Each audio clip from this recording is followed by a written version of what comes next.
kuna maradhi ya homa ya ini, kuna maradhi ya kifua kikuu.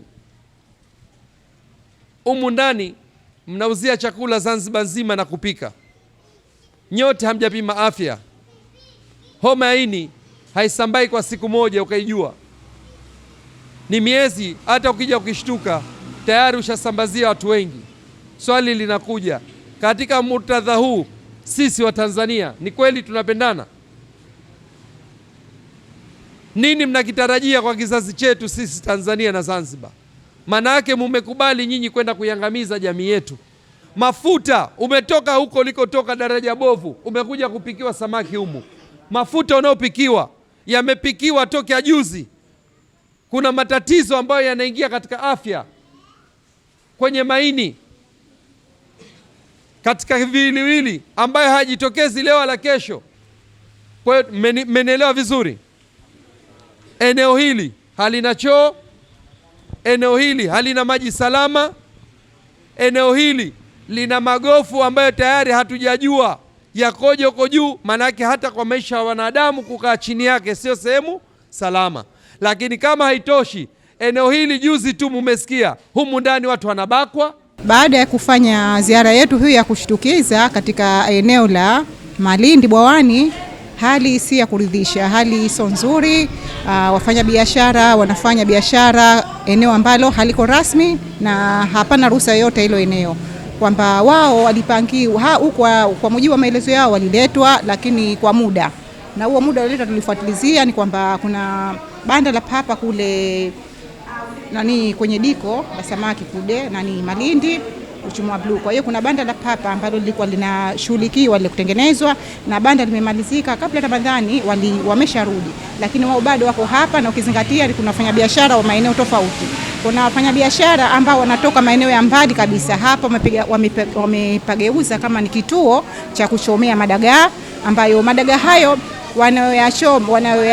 wanaoyakaanga hayako katika hali nzuri kabisa, kwa sababu kama tulivyoona majiko wanaotumia hali sio nzuri, hali ya mazingira haiko vizuri. Mafuta yanatoka mapovu, kwa maana yanaonyesha kama mafuta yale sio mafuta rasmi, ni mafuta machafu.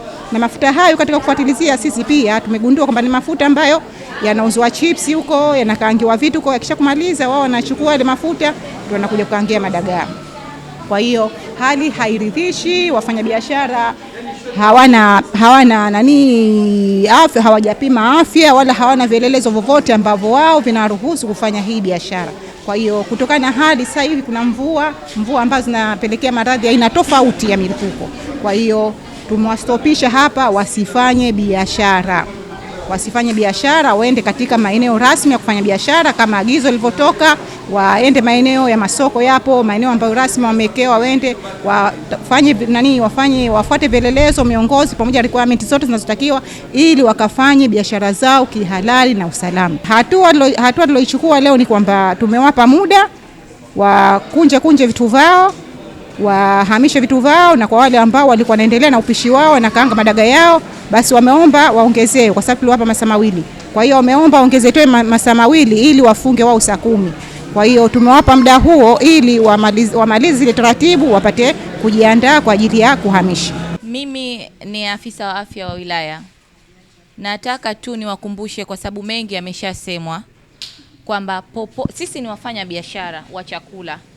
Mwenzetu yule pale ametuambia yeye tayari amepima afya, na kawaida unapokwenda kupima afya unapewa taratibu zote za kufata, sheria zote za kufata kama ni mfanya biashara wa chakula.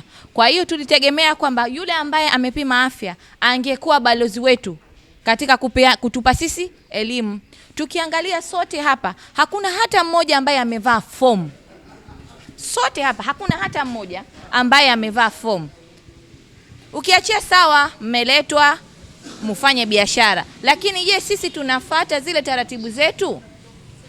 Tumekuta kuna mtu pale anakata ngisi na mikono iwazi, yani anashika ngisi ambaye tayari ameshapikwa, anamkata kwa vipande kwa ajili ya kwenda kuuza, hadi ya kuwa yeye mikono yake iwazi. Hatuna uhakika kama kaosha, na alitakiwa vae gloves, lakini kavaa pete, kavaa vikuku. Kwa hiyo sisi wenyewe hatufati zile sheria za wafanya biashara wa chakula.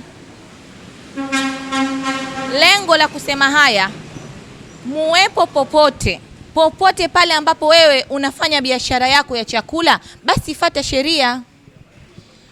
Manake hata huko magengeni mtakapokwenda, kama hamfati sheria, kadhi itakuwa ni hii, tutakuja na tutafunga, tutawazuia msifanye biashara, kwa sababu hamfati sheria, hamfati zile taratibu. Na hili jambo ni kwa faida zetu sote, manake tunafanya kwa lengo la kufanya nini? Kukinga maradhi ya mripuko. Sijui mmenifahamu eh? Kwa hiyo hata kama tutakwenda magengeni, mimi nawahimiza tu tufate sheria.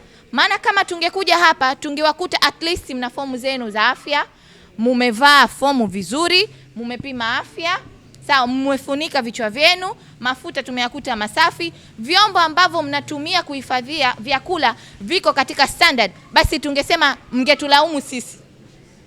Lakini sasa hivi tunawalaumu nyinyi, kwa sababu hapa panaweza pakatokea mripuko, tushangae, tukamatane vichwa, alafu biashara zifungwe. Kwa mimi nawasisitiza, huko mtakapokwenda kurudi, basi mfate sheria, muvae makoti meupe, fomu za afya ziwepo, ili wakaguzi wakija wazikute, sawa eh? Vyakula tusishike kwa mikono, tuwe na masanduku kama tunafanya biashara. Manake kama tungekuwa tunazijua sheria, basi tusingesubutu kufanya biashara katika eneo hili.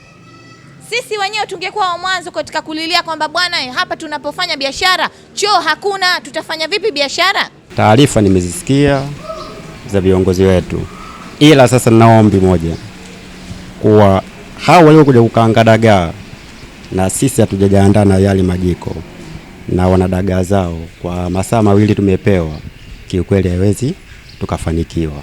Labda tufunge kazi, tuambie tuende sehemu nyingine, kwa sababu sehemu ya kusema labda tutoe hapa tena tuende pale tukaendelee na zile shughuli za kukaanga kwa leo itafeli.